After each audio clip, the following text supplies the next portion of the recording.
like, yeah, I'm pretty much ready. And then we joked about how easy the Bob Dylan and Beatles questions were on like a previous exam. We're like, ha ha ha. They're like, what's this song? Strawberry Fields Forever?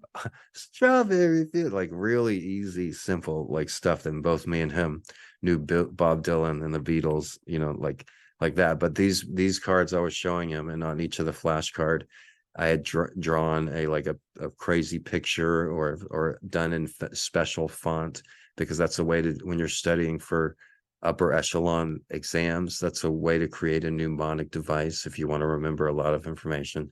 So with the cardinals, I drew like a funky red cardinal, and then like the information on the back. And I was showing him the flashcards, and he's impressed. He's like, yeah, that's going to help having something different like that on each thing.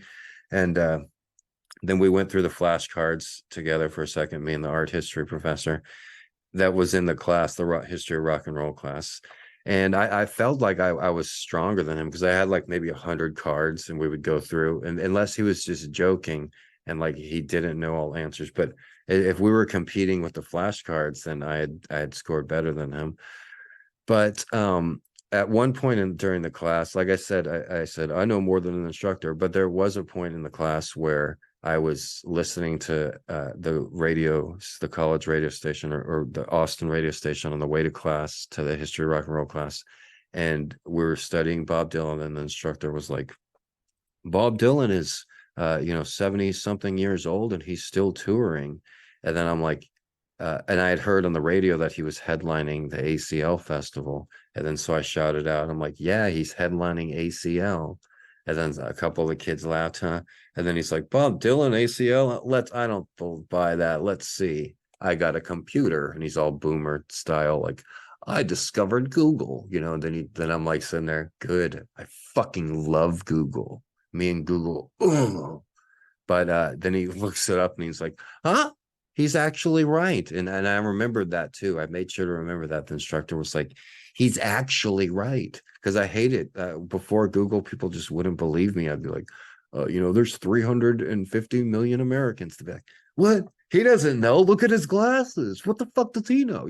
And so many people, I'd be teaching a class and have like a seventh grader. What? We can't use our phones. How do you know? Or using a word that somebody doesn't understand. Like, young people are very malleable.